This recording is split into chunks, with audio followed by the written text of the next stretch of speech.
to KP's Kingdom, cooking with KP, and today I'm going to show you how to make my French onion ravioli. Alright, raviolo. These are ravioli because they are plural. Alright, I've got a small pan here. It's actually a little wok. I'm going to add in a nice big knob of butter, and I've got 4 brown onions which I'm thinly slicing using a mandolin. Right, so just keep slicing those through just like that. It's not going to take very long at all, and I'm just going to put that onto a very low heat.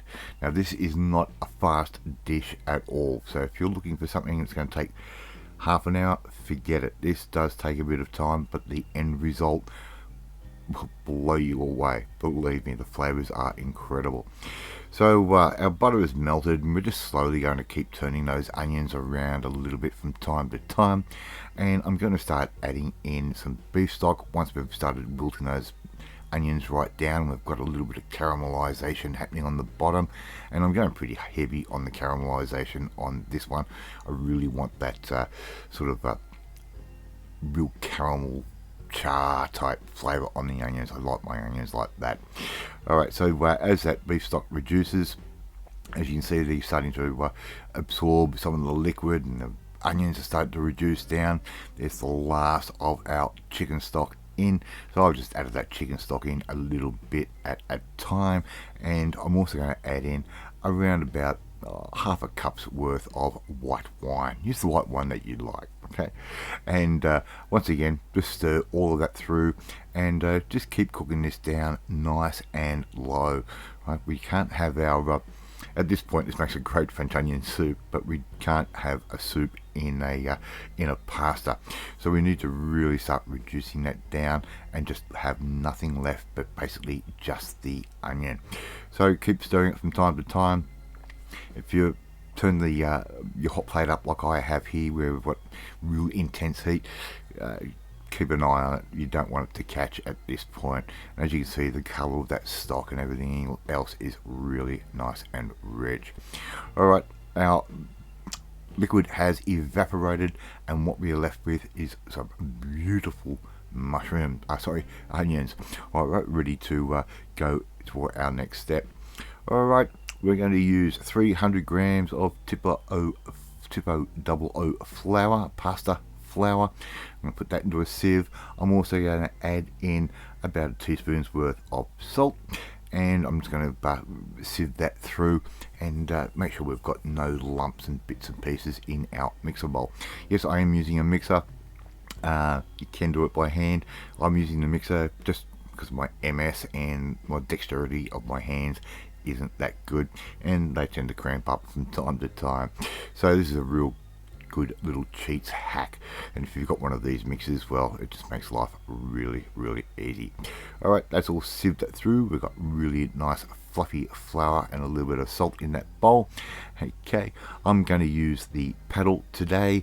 You can use a dough hook if you want to. Sometimes the paddle works out, sometimes the dough hook does. Alright, I'm adding in 3 eggs into that flour in our mixer bowl, just like that. And this is how easy it is to make pasta. It's basically only 3 ingredients, and I'm just going to put this down. I'm going to mix that on a nice low setting and just let everything come together. Alright, and if you're using a dough hook, it won't put as much pressure on your mixer as if you're using a paddle like this. The paddle does, give the machine a little bit of a harder time, but it's a sort of easier way to work as far as I'm concerned. Now, if it seems a little bit dry, just add a little bit of water at a time. Alright, I'm just using a nice big shot glass there, and I'm just going to drizzle in a little bit, and you'll find the dough will come together quite quickly. And we just want to make sure we don't want it too sticky. In this case, I did add just a little bit too much water, and I did end up with a little bit of stickage, but that's okay. We can work around that in a little bit of time. Alright, get all your dough off the hook, off your paddle, for a better word, and I'm going to start getting our pasta together. Lay out some cling wrap. I'm going to add my pasta onto the top of the cling wrap, and I'm just going to wrap that up nice and tight, and I'm going to put that somewhere just nice and warm so it can just sort of do its thing. And basically what's going to happen, if there's no flour or that hasn't incorporated the egg or the water. It will do that in this particular process. Alright, so we're just going to let that sit around about half an hour to an hour. Alright, in the meantime, I've got to get on with making up more of my sauce and everything else for our French onion ravioli. So I've got some Gruyere cheese. I'm just going to put that straight through a grater, just like that. I'm just using the old school grater in this particular instance, and it'll work out absolutely fine. And the Gruyere is what you would normally have in a traditional French onion soup. So we're trying to replicate that sort of flavour, but have it in a nice little pasta little package, for a better word. Alright, I've got the pasta maker attachment out. If you haven't got one of these, you can buy a hand crank pasta maker. They've come down in price a lot. Expect to pay anywhere between about $30 to $60 for one, and you can actually find them at a lot of really good stores now, and even some supermarkets. So I'm just going to start layering my pasta through, and it'll all start to come together. The first couple of pastas are going to be a little bit weird, but as you work it and get it thinner, it's going to come together quite nicely. Right, we're going to add a little bit of our Gruyere in with our onion, just like that. We're going to give that a bit of a stir, and the amount of Gruyere I used, it was just basically one little block. It would be about 120 to 150 grams worth, to give you an indication. So we're not going to use all of it, of course. We're just going to use about half of that at this point, and give it all a nice good mix through. Okay, and I'm doing my ravioli a little bit untraditional compared to the way I would normally do it, so you'll get to see that in a second. Here I've got a fluted cookie cutter, and all I'm simply going to do is just start cutting out little rounds of our pasta sheet, right? And I've gone down to around about number 2 on my pasta thickness. I've got a little bit of thickness there, so we can got a little bit of chew to our little raviolis. You can make it thinner if you want, but I just wanted them a little bit on the thicker side. All right, so we're just going to cut all of those out, just like that. And originally I was going to make angliotis, but I decided, no, let's make up little raviolis instead. It's just a little bit more fun. Alright, so it's time now to start making up our little raviolis. A little bit of water just around the edges.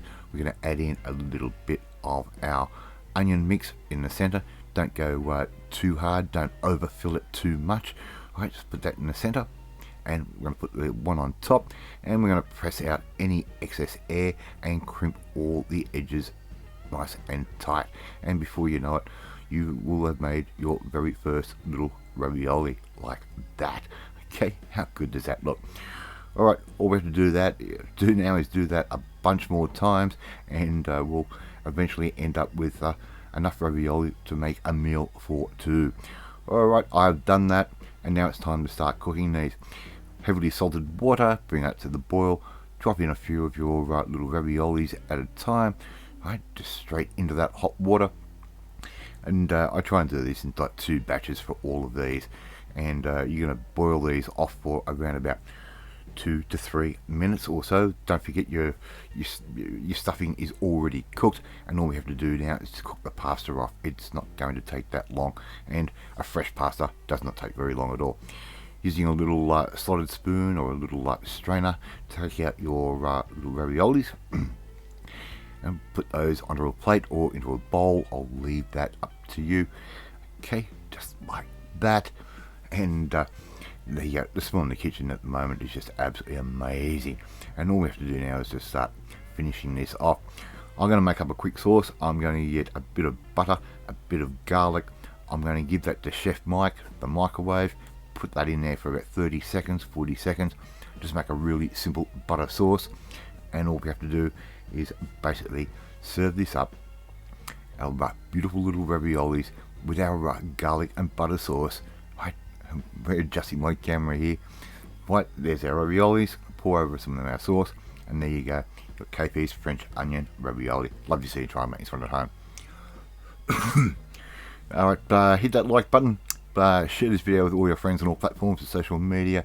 Hit the notifications bell, you'll be notified every time a new video goes up. And leave a comment. I love reading, love responding to them. If you want to learn how to make a homemade pasta just like this one, you need to come and join the family, my family. Hit the subscribe button and you'll never miss another one of my videos again.